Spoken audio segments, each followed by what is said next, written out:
Hello everyone. Before we start, make sure to like and subscribe to the channel, and let me know in the comments where you're watching from and what time it is right now.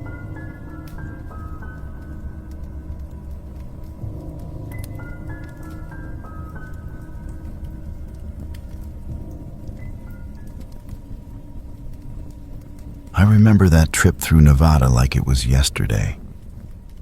It was back in the summer of 2018, when I was driving cross-country to clear my head after a rough breakup.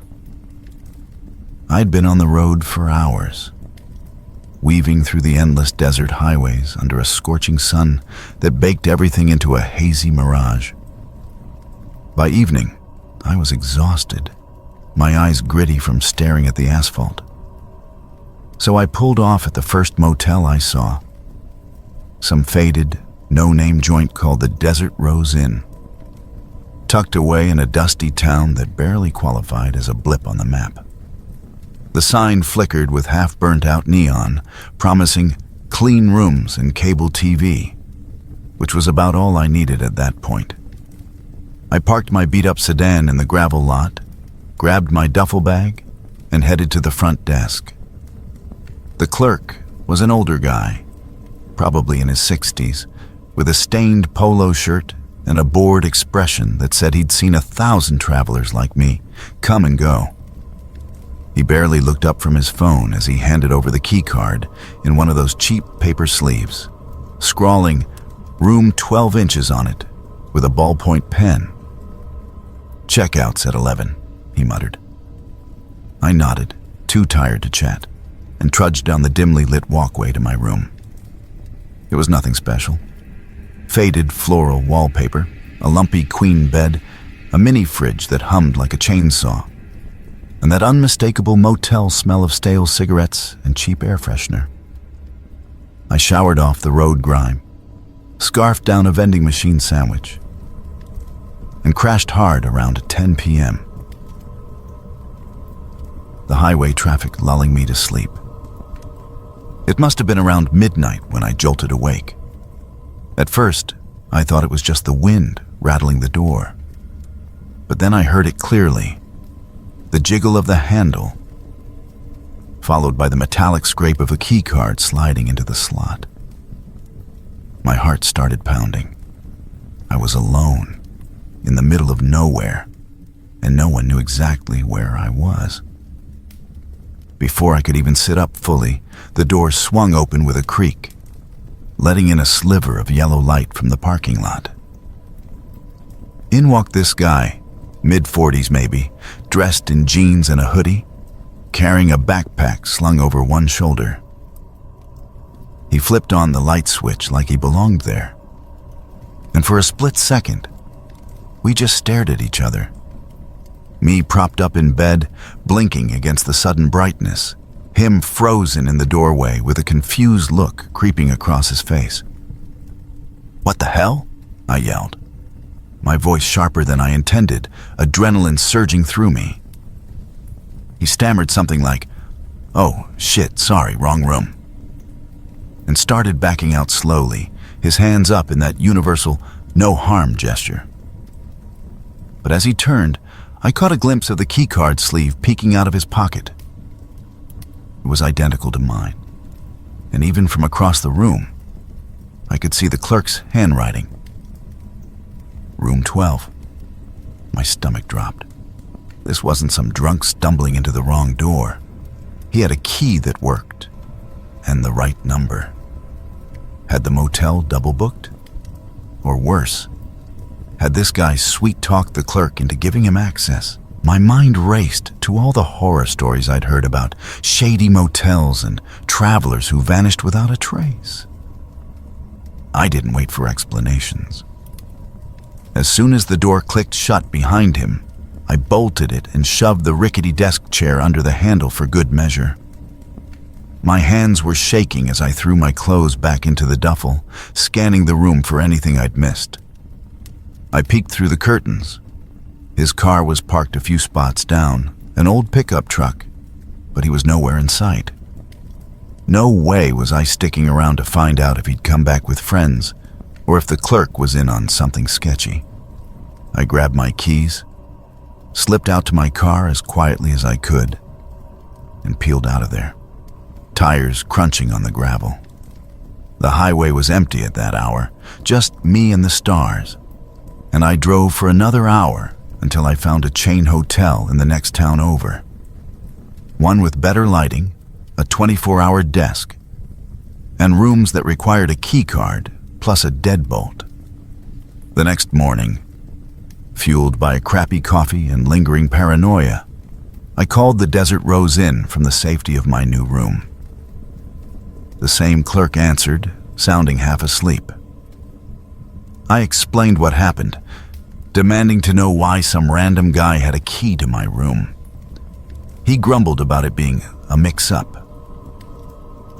Turns out the motel had an outdated system where key cards weren't always properly deactivated between guests. The guy before me had checked out late, and in the rush, the clerk had handed the new arrival, who was supposed to be in room 21, the wrong sleeve but the right key by mistake. It didn't fully add up. The numbers matched. But the clerk apologized profusely, offered a refund if I came back, which I obviously didn't, and swore it was just human error. I wasn't buying it completely, so I filed a report with the local sheriff's office over the phone, just to have it on record. They took my statement, said they'd look into the motel for any patterns of complaints, but in a small town like that, I doubted much would come of it. In the end, nothing sinister happened. No follow-up calls from the cops, no news stories about motel scams in the area. It was probably just incompetence. Overworked staff, faulty tech, and a guy too embarrassed to admit he'd grabbed the wrong key from the desk. But it shook me enough to change how I travel. Now, I always double-check locks, use door alarms, and stick to well-reviewed places. That night in Nevada was a wake-up call, literally and figuratively. But I'm glad it ended with me driving away unscathed, wiser for the experience.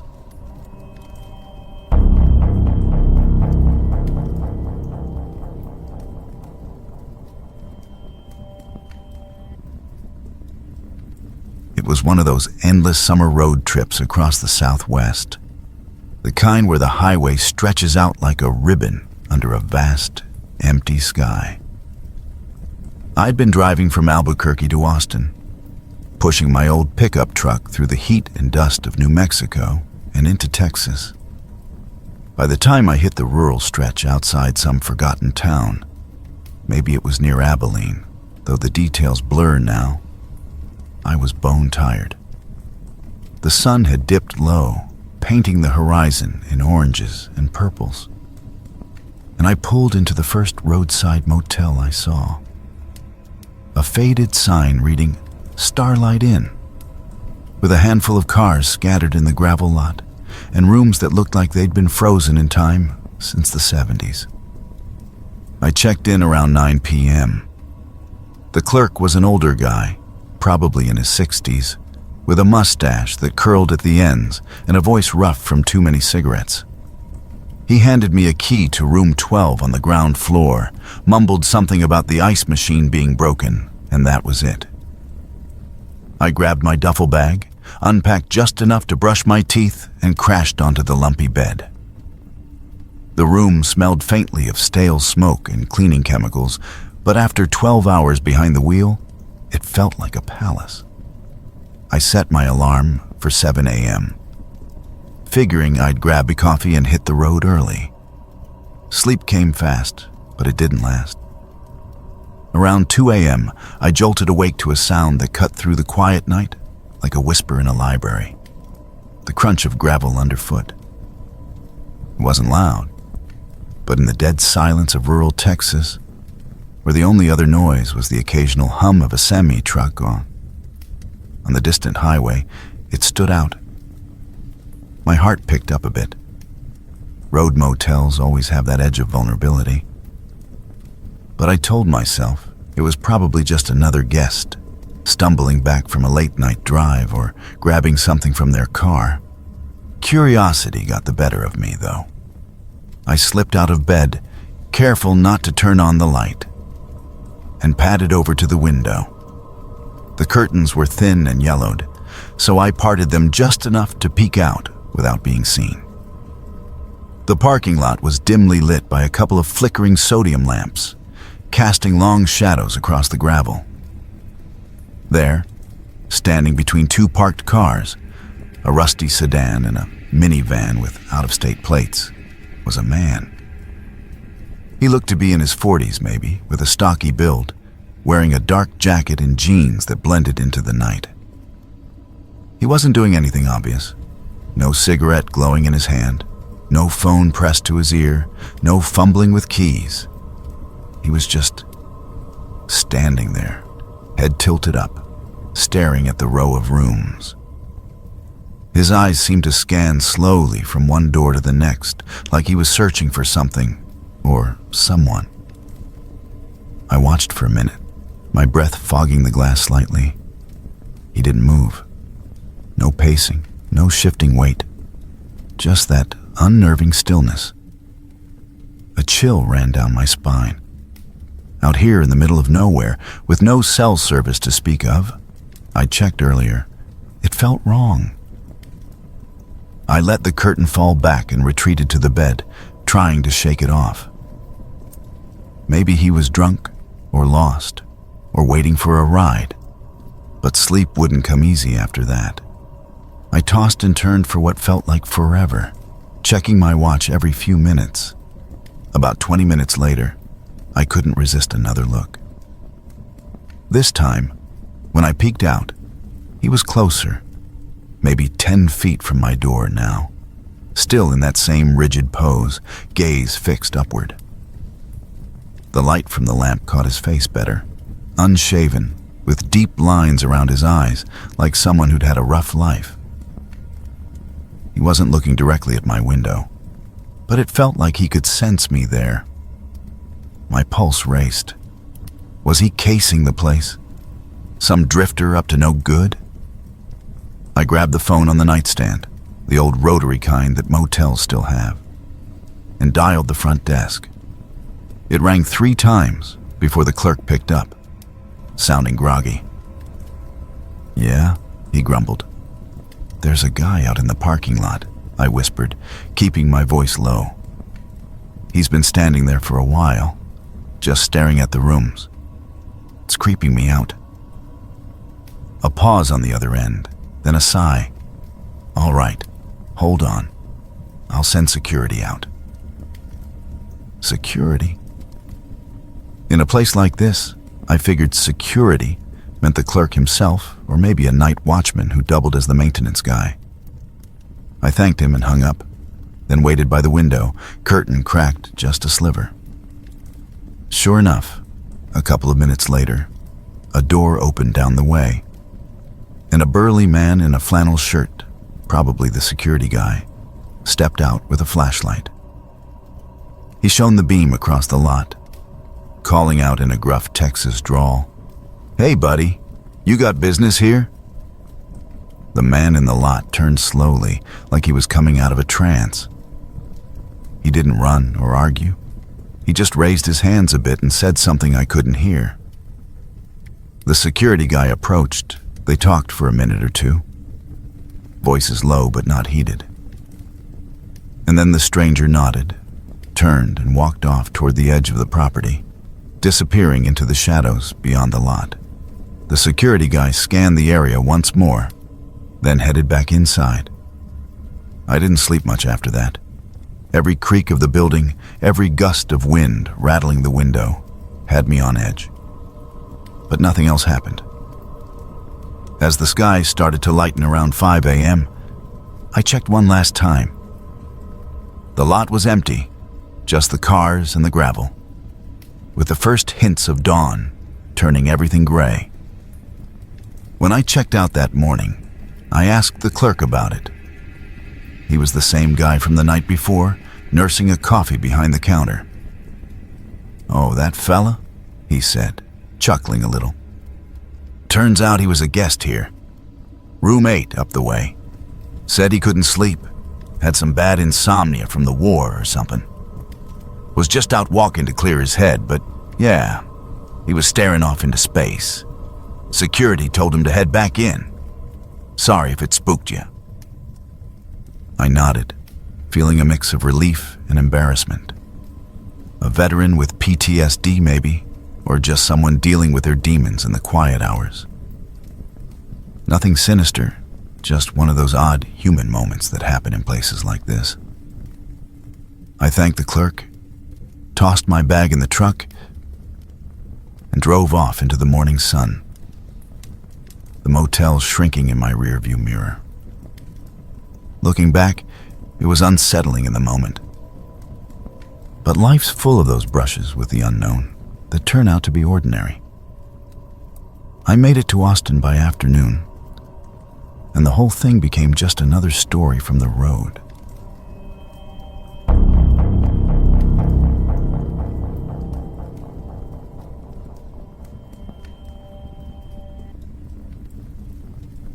It was back in the summer of 2010, and I'd been on the road for what felt like forever. I was driving cross-country from Texas to Oregon, chasing a job opportunity in Portland that promised better pay and a fresh start after a messy divorce. By the time I hit California, I was exhausted, my eyes burning from staring at the endless stretch of Highway 99 under the relentless sun. It was well past midnight when I pulled off near Bakersfield, spotting a flickering neon sign for the Desert Rose Motel. The place looked like a relic from the 70s. Faded pink stucco walls, a half-empty parking lot with just a couple of dusty trucks, and a pool that probably hadn't seen clean water in years. But beggars can't be choosers, right? I needed a bed, and this was the only spot for miles that wasn't a truck stop. I grabbed my duffel bag and headed to the front office. The bell above the door jingled weakly as I stepped inside, greeted by the hum of an old air conditioner and the faint smell of stale coffee and cigarette smoke. Behind the counter was this guy, mid-50s maybe, with greasy hair slicked back and a name tag that read, Manager Earl. He looked up from a dog-eared paper back, his eyes lighting up a bit too much for someone working the graveyard shift. "Evening, traveler," he said, his voice gravelly like he'd smoked a pack that day. "Just you?" I nodded, rubbing my neck. "Yeah, one night. Whatever you've got." He glanced at his ledger, actual paper, no computer in sight, and tapped a pen against his teeth. "Got a few rooms open, but room 12's the best one left. Clean sheets, good AC. It's at the end, nice and quiet." There was something off about how insistent he was, like he was steering me toward it specifically. The motel had at least a dozen rooms visible from the lot, most with dark windows, but I was too tired to argue. I paid cash, $45 plus a deposit, and he handed over the key, an old-fashioned metal one attached to a plastic fob shaped like a rose. "Sweet dreams," he added with a wink that made my skin crawl a little, but I chalked it up to fatigue. Room 12 was indeed at the far end, away from the highway noise. I locked the door behind me, chained it for good measure, and did a quick scan. Queen bed with a sagging mattress, a TV that probably only got 3 channels, and a bathroom with rust stains in the sink. No frills, but it would do. I showered off the road grime, texted my sister to let her know I'd stopped for the night, and crashed hard around 1 a.m. The weight of the day pulling me under like a lead blanket. I don't know what woke me first, the faint click of the lock or the slow creak of the door handle turning. My eyes snapped open in the dark, heart pounding before my brain even caught up. The digital clock on the nightstand glowed 2:03 a.m. I lay there frozen, pretending to still be asleep, my hand inching toward my phone under the pillow. The door pushed open just a crack at first, then wider, letting in a sliver of moonlight from the parking lot. No knock, no announcement, just silence, broken only by the soft shuffle of footsteps on the thin carpet. Through slitted eyes, I saw the silhouette. Tall, broad-shouldered, unmistakable as the manager from earlier. Earl. He stepped inside fully, easing the doors shut behind him with a quiet click. He didn't turn on the light, didn't say a word, just stood there at the foot of the bed, staring down at me. I could make out the outline of his face in the dim glow, expressionless, eyes fixed like he was studying a painting. My mind raced. Was he checking for something? Robbing me? Worse? I gripped my phone tighter, thumb hovering over the emergency dial. But I didn't move, didn't breathe too loud. The seconds stretched into what felt like an eternity, maybe 45 seconds, a full minute, before he finally turned, slipped back out, and pulled the door closed. The lock clicked again from the outside. I bolted upright the second he was gone, my pulse thundering in my ears. I checked the chain. It was still latched, but that hadn't stopped him.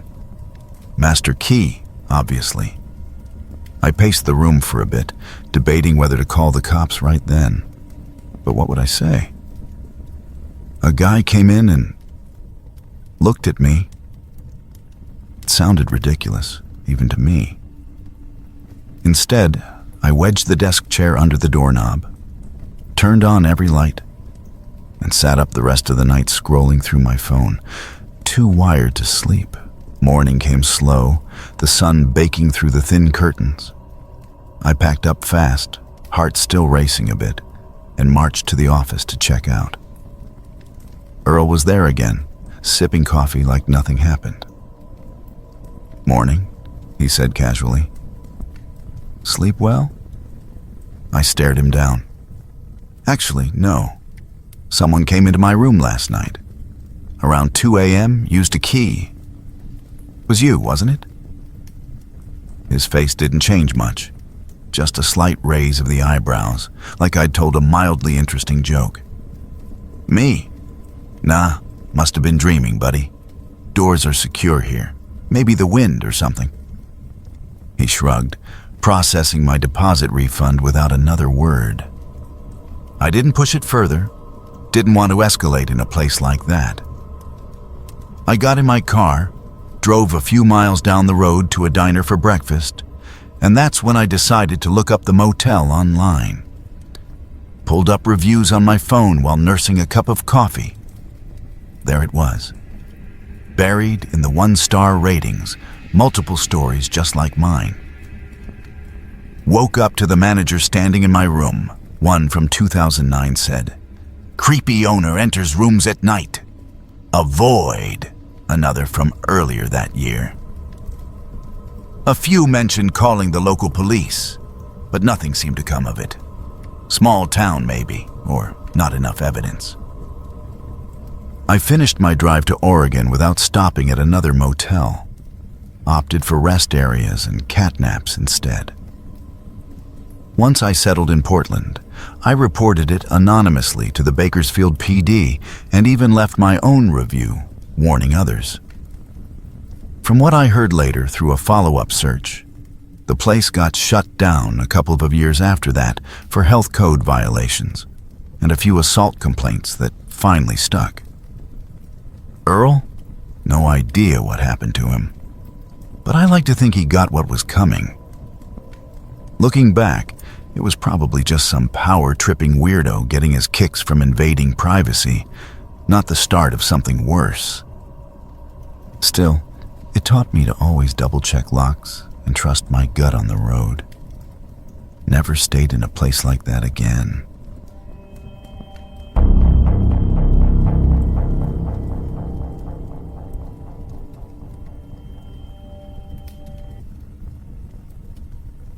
It was the summer of 1981. and I was a junior at the University of Tennessee, majoring in business administration. My buddy Mark and I had just spent a wild week in Florida. Spring break extended into an impromptu road trip down to Daytona Beach, where we'd surfed mediocre waves, grilled cheap burgers on the sand, and generally acted like the invincible 20-year-olds we were. But all good things end, and we were finally heading back north, our beat-up Ford Pinto loaded with sandy towels and empty beer cans rattling in the trunk. We'd been driving for hours that day, pushing through the humid Georgia back roads to save on gas.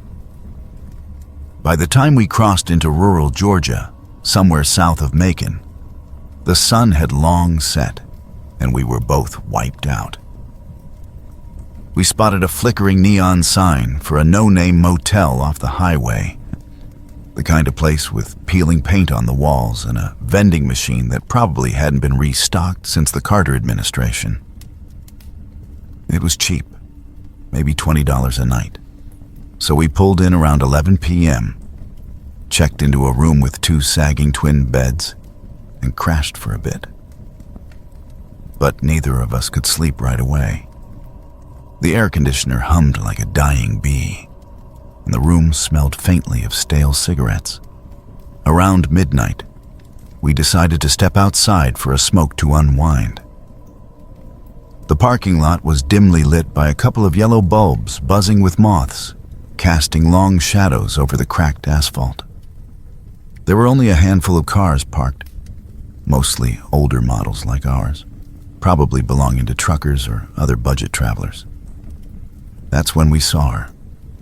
A teenage girl, maybe 15 or 16 years old, standing alone in the middle of the lot. She was barefoot, wearing a thin white tank top and faded pink pajama shorts that looked like they'd seen better days.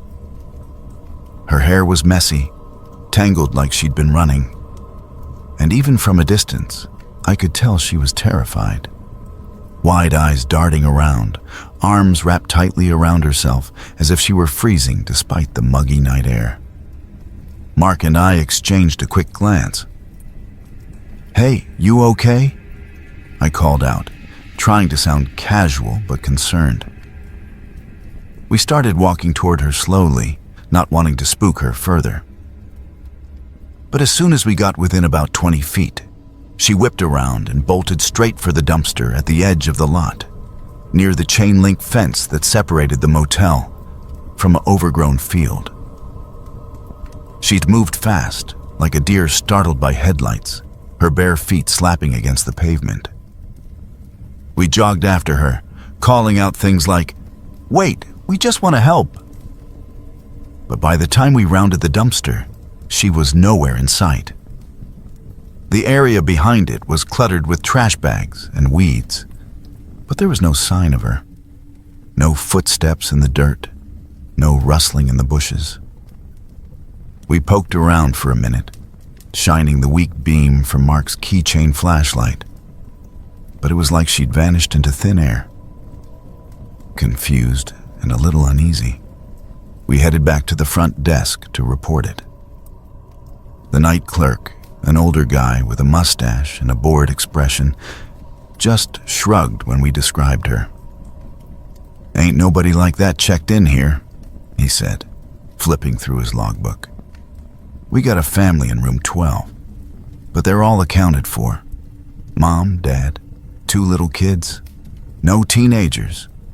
You boys sure you ain't been drinking?" We hadn't, but his skepticism made us second-guess ourselves.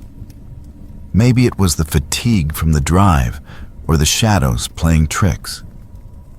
We went back to our room, chain-smoked a couple more cigarettes while rehashing what we'd seen, and eventually drifted off to uneasy sleep. The next morning, we woke to the sound of sirens.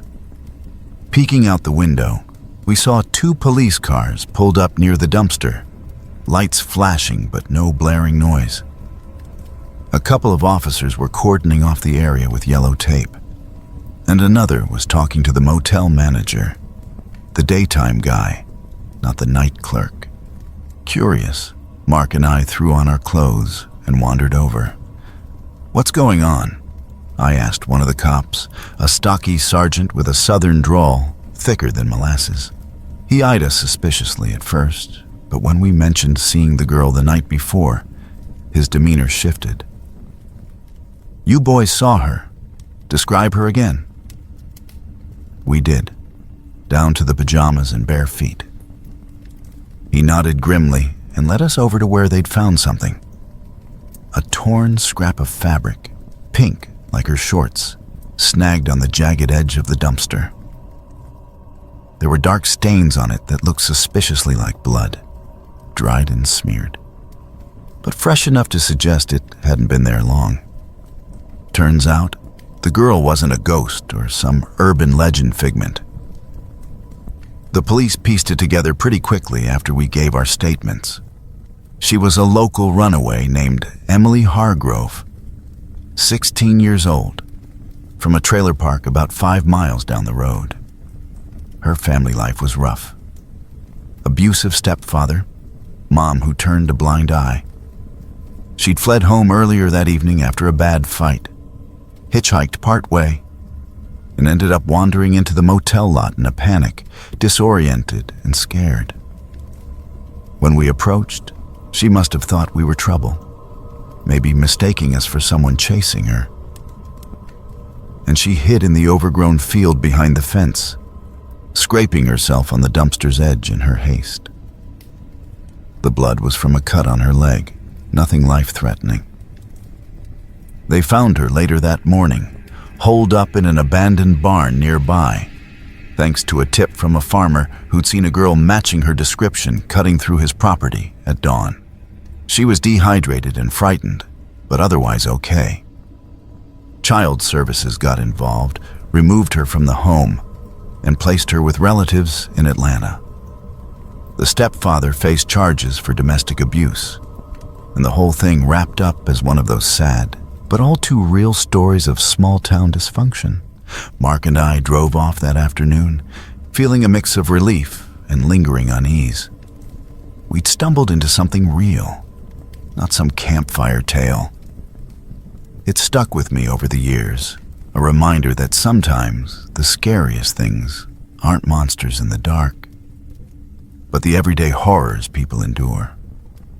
I never saw Emily again, but I like to think she's out there somewhere, living a better life.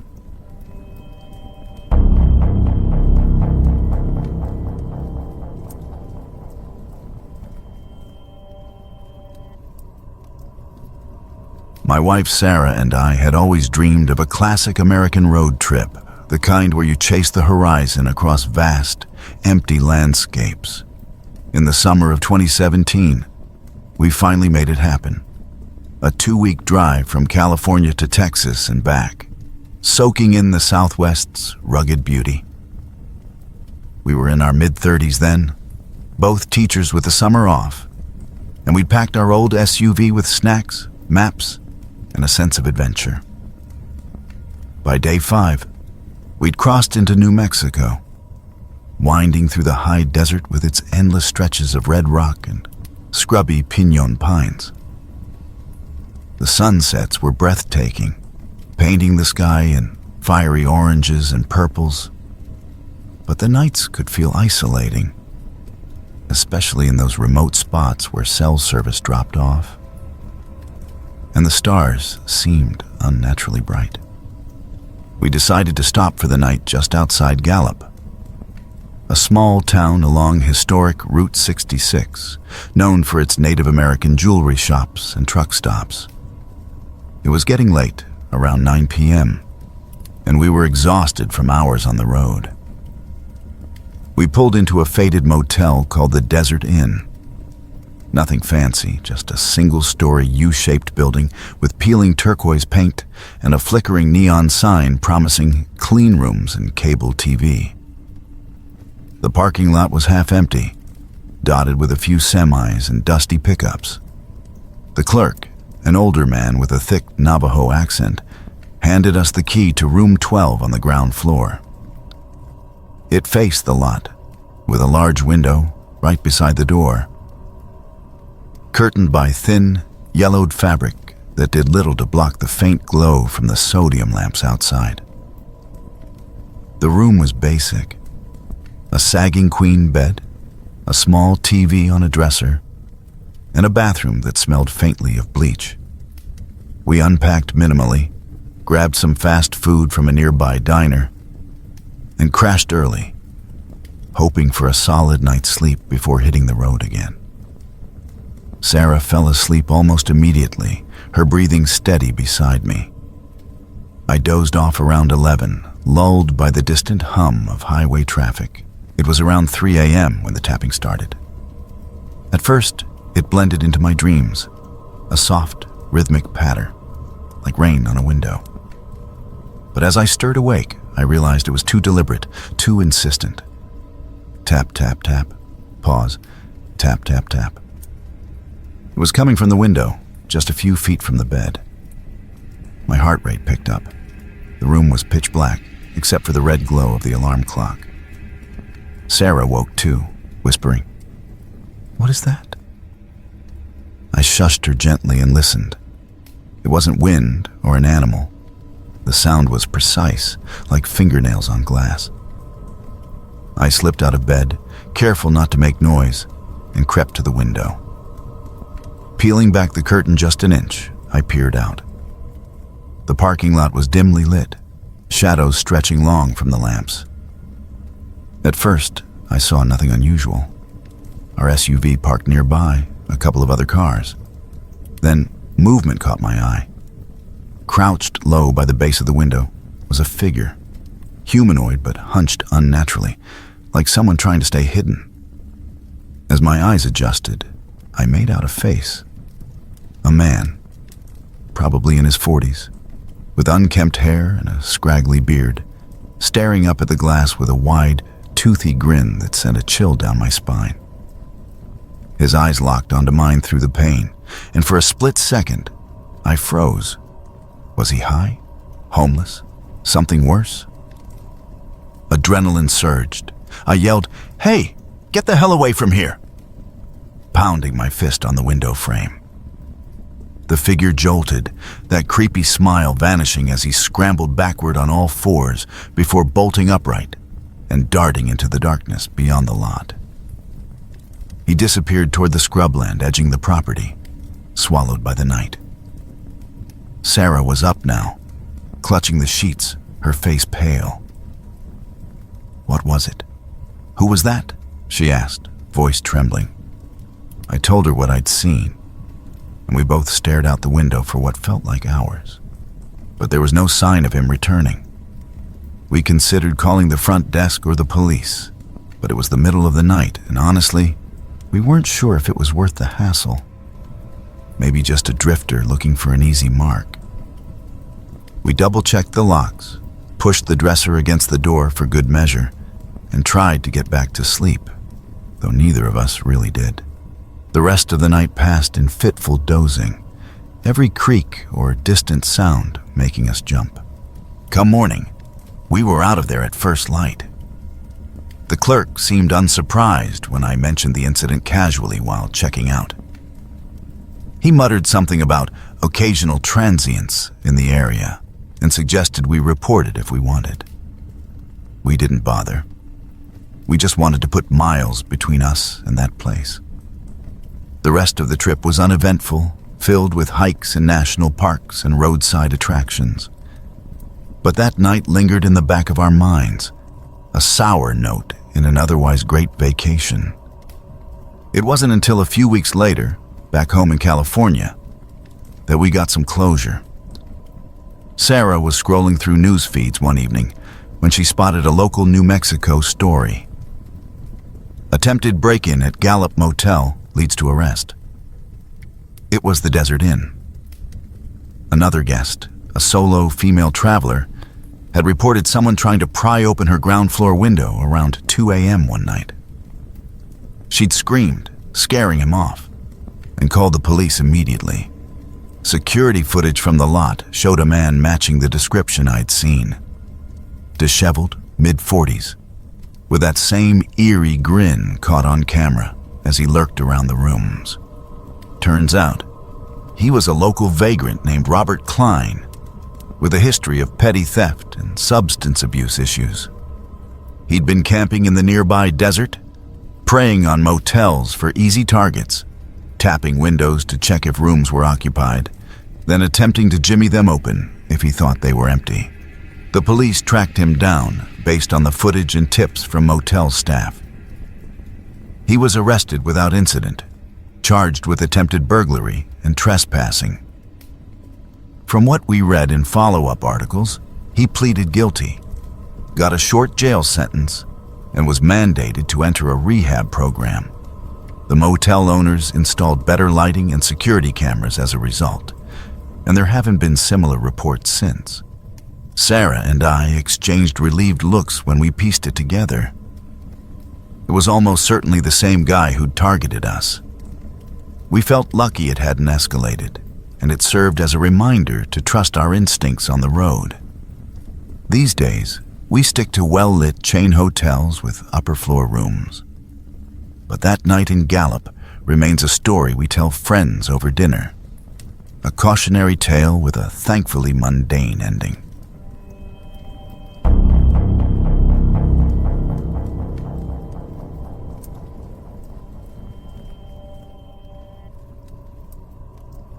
It was back in the summer of 2010, during one of those long, solo road trips I used to take to clear my head. I'd been driving across the Southwest for days, chasing sunsets and cheap diners, when I decided to pull off the highway in a dusty stretch of Arizona, somewhere between Flagstaff and Phoenix.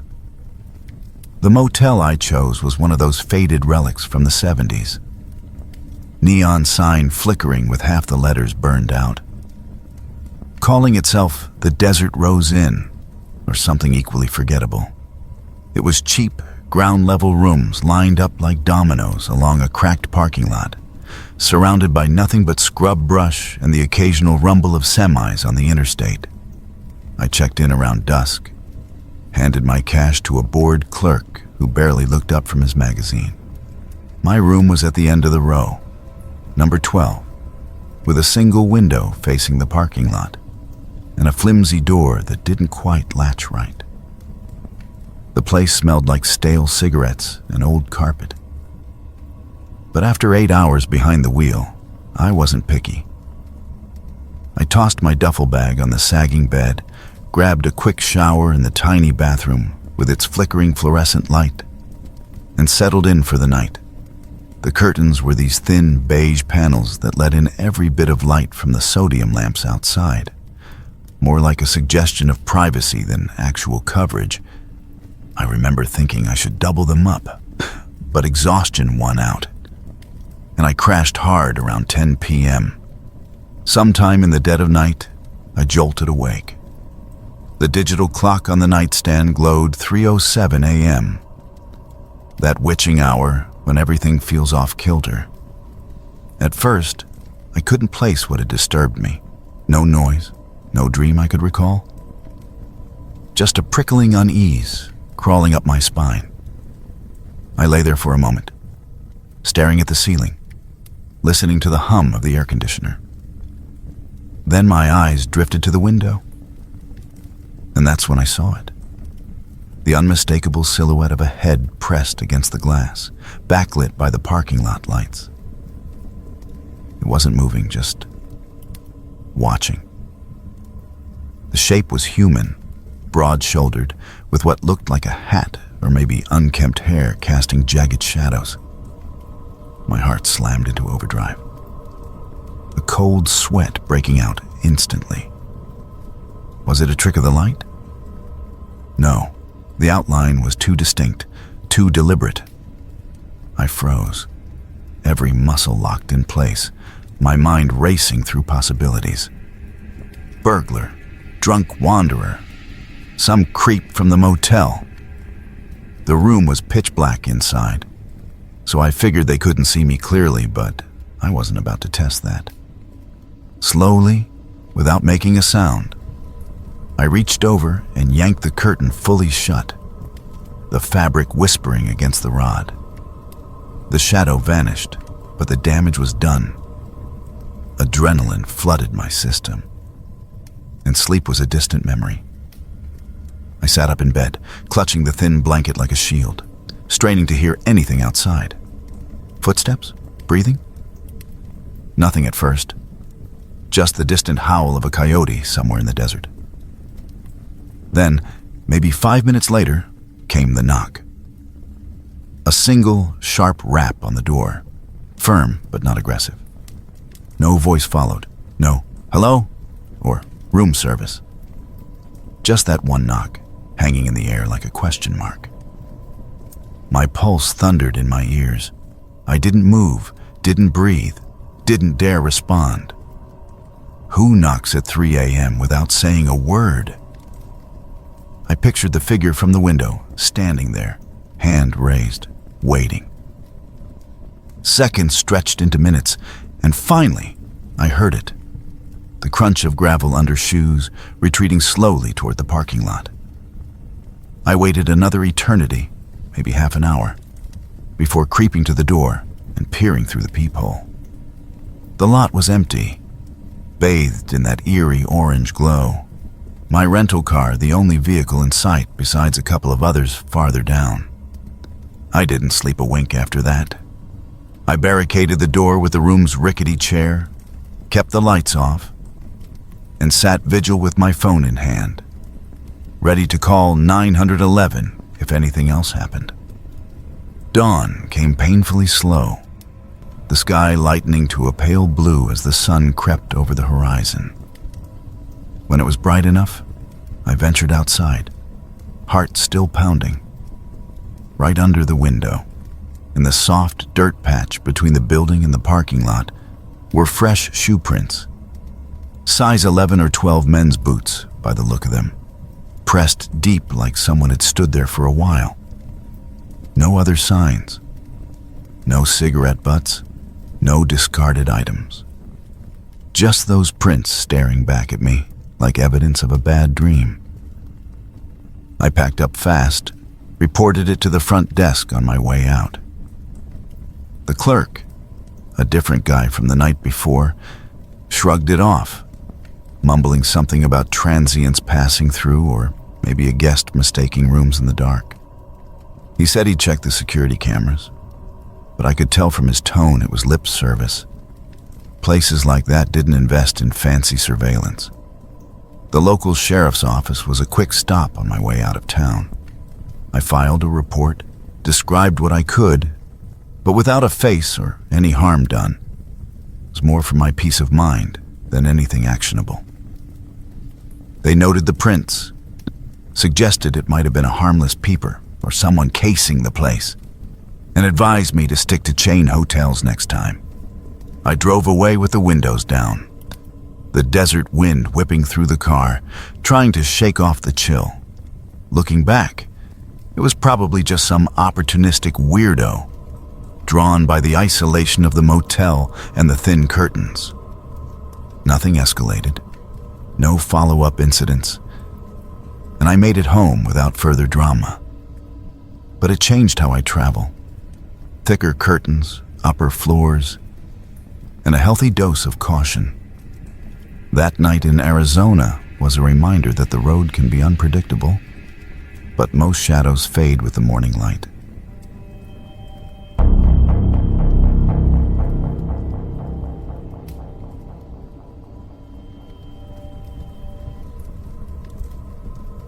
It was the summer of 2007, and my wife Sarah and I were on a long overdue road trip across the United States. We'd started in Chicago, where we both worked, me as a software engineer, her as a teacher, and our plan was to make it all the way to the Pacific Coast, stopping at national parks and quirky roadside attractions along the way. By the time we hit Nevada, we were exhausted from days of driving through endless stretches of flat, sun-baked desert. The sunsets were beautiful, all fiery oranges and purples bleeding into the horizon. But the heat was relentless, and our old Honda Civic's AC was struggling to keep up. We pulled into this little motel just outside Reno around dusk. It wasn't anything fancy, just one of those single-story strips of rooms with a flickering neon sign that read, Desert Oasis Motel. Which was a joke, since the only oasis nearby was a dusty gas station across the highway. The place looked like it hadn't been updated since the 70s. Peeling beige paint on the walls, a small pool out front that was half empty and green with algae, and a front desk manned by a bored clerk in his 50s named Earl, who smelled faintly of cigarettes and handed us our key with barely a word. We were in room 12. The room next door, 11, had its curtains drawn tight, and we didn't see anyone coming or going. After unloading our bags and grabbing a quick dinner from a nearby diner, greasy burgers and fries that hit the spot after a day of gas station snacks, we settled in for the night. Sarah was flipping through channels on the ancient TV, landing on some old Western rerun, while I scrolled through emails on my laptop. It was around midnight when things got weird. At first, it was just muffled voices from the room next door, shouting like an argument between a man and a woman, though the words were indistinct through the thin walls. We exchanged glances. Sarah rolled her eyes and said something like, "Great, neighbors from hell." Then came a loud thump, like something heavy hitting the floor, followed by silence. We waited a minute, listening, but nothing else happened. Figuring it was just a domestic spat that had fizzled out, we turned off the lights and tried to sleep.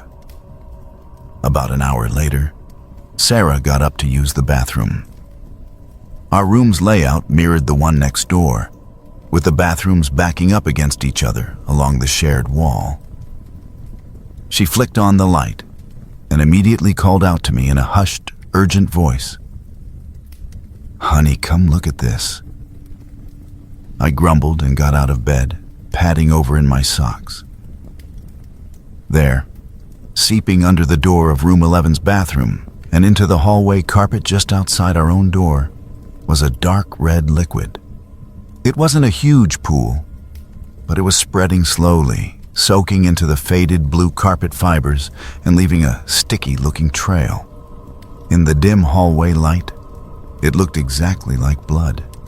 Thick, viscous, with that metallic sheen. Sarah's face went pale. She whispered, "What the hell is that? Should we knock?" I hesitated, my mind racing through possibilities. Maybe someone had spilled wine or paint. But it didn't smell like either. There was a faint coppery tang in the air that made my stomach turn. We decided not to knock, better safe than sorry, and instead called the front desk from our room phone. Earl answered on the third ring, sounding half asleep. I explained what we'd seen, trying to keep my voice steady, and he muttered something about checking it out. A few minutes later, we heard his footsteps approaching, keys jingling. Sarah and I cracked our door open to watch. Earl knocked on room 11's door a couple times, calling out, "Hello? Motel staff? Everything okay in there?" No answer. He tried the handle, locked. With a sigh, he pulled out a master key and unlocked it, pushing the door open cautiously. We stepped into the hallway for a better look, and what we saw inside made no sense. The room was completely spotless. Bed made with crisp sheets, towels folded neatly on the rack, no trash in the bin, no personal items anywhere. It looked like it had just been cleaned by housekeeping, ready for the next guest. But right in the middle of the carpet, there was this massive fresh stain. Dark red, irregular, about 3 feet across, still damp and glistening under the room's fluorescent light. It matched the trail that had seeped out from the bathroom, which was also empty and pristine. No signs of whatever had caused the leak. Earl scratched his head, looking as baffled as we were, "Ain't nobody checked in there tonight," he said. "Room's been vacant since yesterday morning."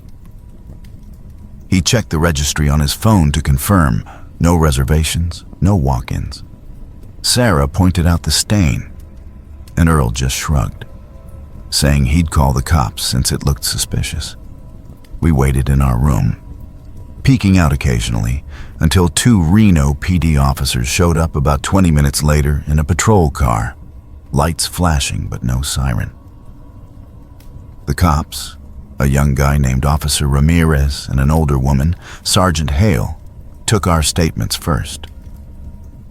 We recounted the shouting, the thump, and the liquid. They inspected the room, snapping photos with their phones and donning gloves to collect samples from the stain, swabbing it into evidence bags. They even checked the bathroom drain and under the sink, but found nothing. No hair, no blood spatter on the walls, no discarded bandages or anything. The officers seemed professional, but not overly alarmed. Sergeant Hale mentioned that they'd seen weirder things in motels, like pranks or accidents that guests try to cover up. They dusted for prints, but the place was wiped clean, almost too clean. Earl confirmed again that no one had been in there, and the motel's security camera, a single outdated one by the office, showed no activity around room 11 that night except for us and him. We didn't sleep much after that, half expecting some dramatic revelation. The next morning, over weak motel coffee, Earl told us the cops had ruled out foul play initially. No body, no missing person report matching the description. And the stain didn't look like it came from a violent struggle. They sent the samples to the lab for DNA testing, but it would take a while. Sarah and I checked out and continued our trip, though the incident cast a shadow over the rest of the drive. We kept tabs via email with Sergeant Hale, who was kind enough to follow up. A couple weeks later, back home in Chicago, we got the call. The lab results came back. The blood was human, but no DNA match in the system, no hits on criminals, missing persons, or even general databases. No fingerprints turned up anything either. The police theorized it might have been a squatter or an unregistered guest who'd had a medical issue, like a severe nosebleed or a cut from falling after the argument we'd heard. Maybe they'd panicked, cleaned up as best they could, explaining the spotless room, and slipped out through the back window to avoid medical bills or questions. The thump could have been them hitting the floor, and the shouting a heated phone call or something self-contained. Without a victim or complainant, the case was closed as unexplained but non-criminal. The motel. They ripped out the carpet the following week, replaced it with a cheap linoleum, and went on like nothing happened. Business as usual in a transient spot like that. Sarah and I still talk about it sometimes, usually with a laugh now, chalking it up to one of those bizarre road trip stories that sounds scarier in the moment. It taught us to double-check motel reviews next time, though. No ghosts or serial killers, just bad luck and a mystery that fizzled out into mundane reality.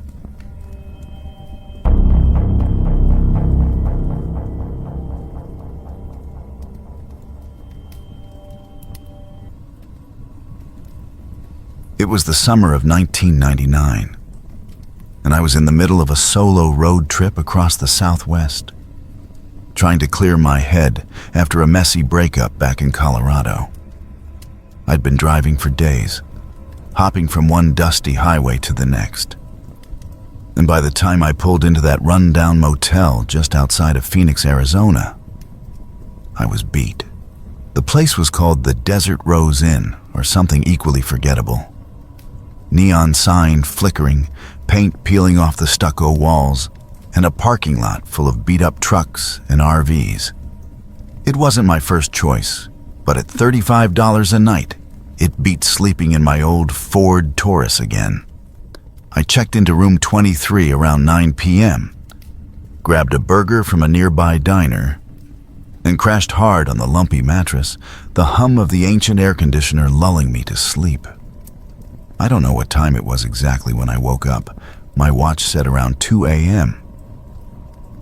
But it started with this low, muffled sound that cut through the thin walls like a knife. At first, I thought it was a dream, or maybe the TV in the next room turned up too loud. But as I sat up, rubbing my eyes, I realized it was screaming. Not the dramatic, horror movie kind, but this desperate, choked-off wailing that sounded like someone was trying to yell through a gag or a pillow.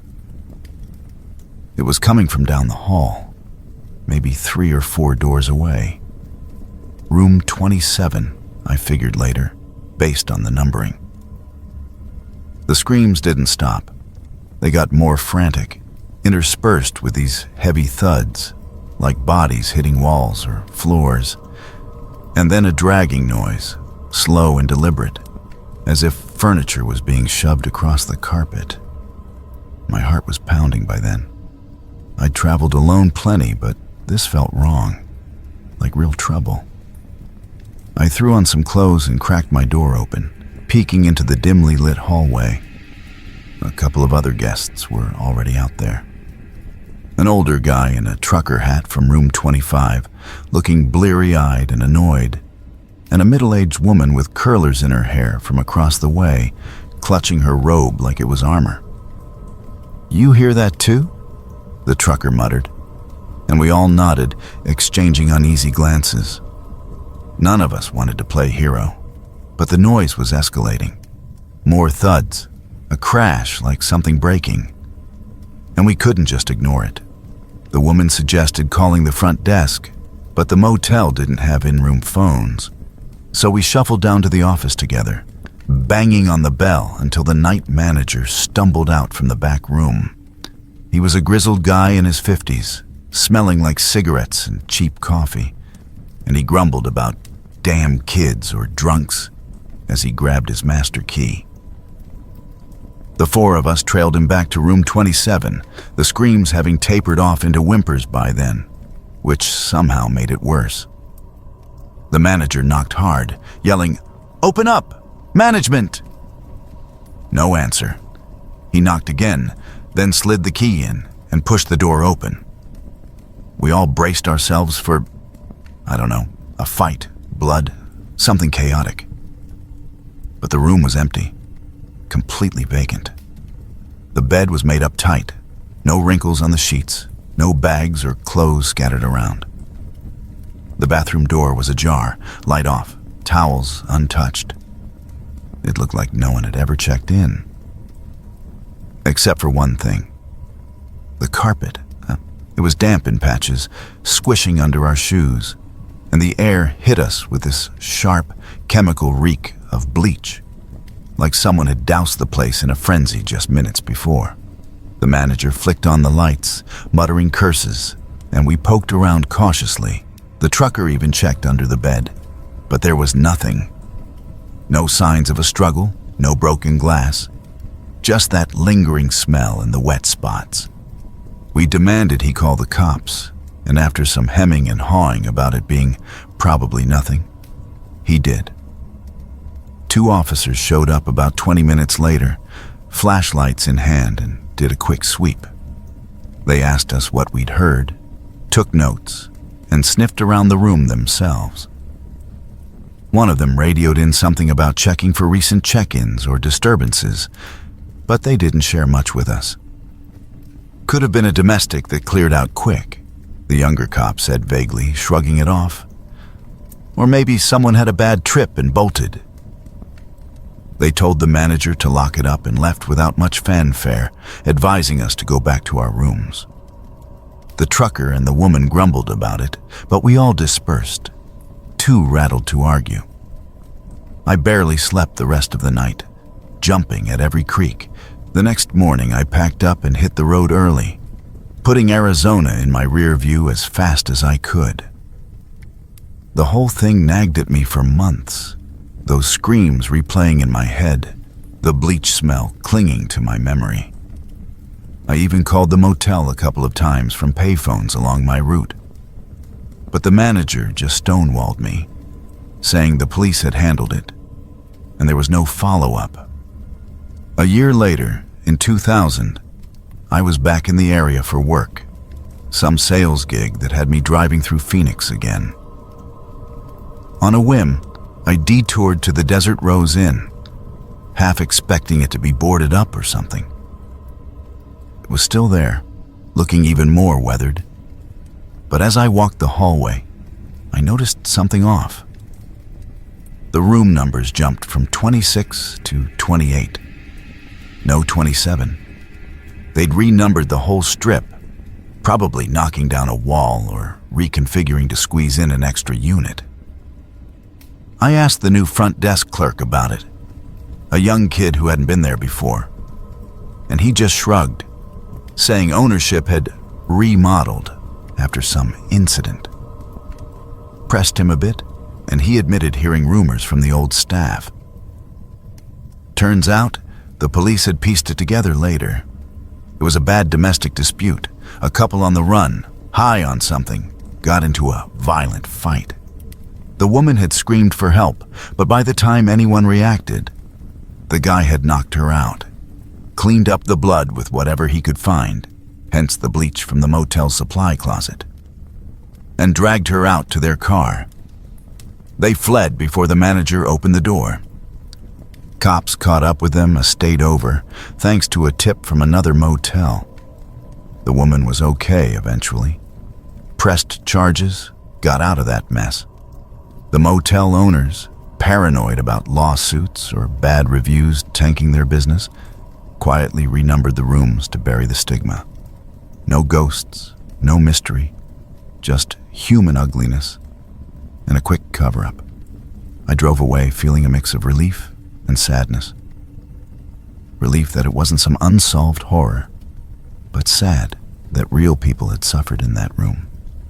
It made me more cautious on future trips, always opting for chain hotels with better security. But mostly, it reminded me how thin the line is between a quiet night and chaos, and how quickly places like that motel try to erase the traces.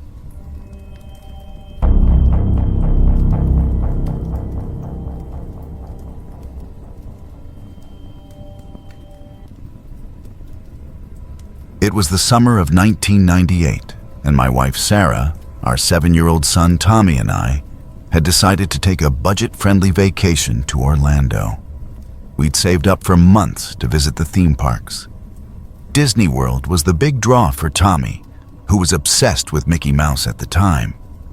We weren't rolling in money, so we booked the cheapest flights and opted for a no-frills roadside motel just off the interstate, about 20 minutes from the parks. The place was called the Sunshine Inn, one of those faded relics from the 70s with peeling paint on the sign and a pool that looked like it hadn't been cleaned since Reagan was in office. But hey, it had air conditioning and free parking, so we figured it'd do for a few nights. We checked in late on a Friday evening after a long drive from the airport. The clerk behind the desk was a bored-looking guy in his 50s, chewing on a toothpick and barely glancing up from his newspaper. He handed us the key to room 112, ground floor, and mumbled something about checkout being at 11 a.m. The room itself was what you'd expect. 2 queen beds with threadbare comforters, a small TV bolted to the wall, and a bathroom that smelled faintly of bleach. There was a musty odor in the air, like wet carpet after a rainstorm. But we chalked it up to Florida humidity and the motel's age. Tommy wrinkled his nose right away and said, "It stinks in here, Dad." I laughed it off, telling him it was probably just mold from all the rain they'd been having that week. Sarah opened the window a crack to let in some fresh air, and we unpacked our bags, excited for the days ahead. That first night was uneventful. We grabbed burgers from a drive-thru, watched some cartoons on TV, and crashed early. Tommy slept in one bed with Sarah, and I took the other. The smell lingered, but we were too tired to care. The next morning, we headed straight to the parks. Tommy's eyes lit up like Christmas when he saw the castle. We spent the whole day riding rides, eating overpriced ice cream, and snapping photos. By evening, we were exhausted and sweaty, collapsing back into the room around 9 p.m. Tommy complained about the smell again, saying it was like rotten eggs. But we were all too wiped out to investigate. I promised him we'd ask the front desk about it in the morning if it didn't improve. Sunday morning rolled around, our last full day before flying home. Tommy woke up early, as kids do, and started hunting for his favorite toy, a little plastic Buzz Lightyear figure he'd brought from home. He swore he'd left it under the bed the night before, so he got down on his hands and knees and crawled underneath. Sarah and I were still half asleep, sipping bad motel coffee, when we heard him yelp. "Mom! Dad! There's a big black bag under here!" At first, I thought it was just junk left by previous guests. Maybe some lost luggage or trash the maids had missed. I knelt down beside him, shining the flashlight from my keychain into the space under the bed frame. What I saw made my stomach turn. There was indeed a large black garbage bag, the heavy-duty kind, wedged tightly into the box springs frame. It was bulging awkwardly, and now that I was closer, the smell hit me like a wall. Not mold, but something far worse, like spoiled meat left out in the sun. Tommy was already backing away, wide-eyed, but curious in that innocent kid way. "What's in it?" he asked. I told him to go sit on the other bed and not touch anything. Then I carefully tugged at the bag's edge. It was heavy, unnaturally so, and as I pulled it partway out, a wave of nausea washed over me. Through a tear in the plastic, I glimpsed something pale and mottled. Skin, human skin, bloated and discolored. I recoiled, my heart pounding, and immediately grabbed the phone to call the front desk, then 911. The police arrived within minutes, sirens blaring, turning the quiet motel into a circus. They cordoned off the room and ushered us out to the parking lot, where we sat in our rental car, stunned. Tommy was scared, but didn't fully grasp what was happening. We told him it was something bad that the police needed to handle. And Sarah distracted him with games on her phone. The officers questioned us gently. Had we noticed anything suspicious? Did we hear noises? We recounted the smell and how we'd dismissed it. Turns out, the body was that of a local woman in her 30s, reported missing a few days earlier. From what the detectives later shared, she'd been strangled elsewhere and hidden under the bed by her ex-boyfriend, who had access to the motel through a maintenance job. The room had been rented out twice since then, including to us, because the maids had only done surface cleanings and hadn't checked under the beds thoroughly. The investigation wrapped up quickly for us. We weren't suspects, just unlucky witnesses. The motel comped our stay and offered vouchers for a nicer place, but we declined and checked into a chain hotel near the airport instead. The police caught the perpetrator within 48 hours. He confessed after evidence linked him to the scene. We flew home the next day, cutting our vacation short, but honestly, we were just relieved to be out of there. Tommy had nightmares for a couple of weeks, so we took him to a child therapist who helped him process it as a scary adventure that ended with the bad guy getting caught. Sarah and I were shaken too. It made us paranoid about hotel rooms for years, always checking under beds and behind curtains. But life moved on. We focused on the good memories from the trip, like Tommy's face on the rides, and vowed to splurge on better accommodations next time. In the end, it was a horrifying fluke, but one that reminded us how fragile normalcy can be, and how important it is to listen when your kid says something smells off.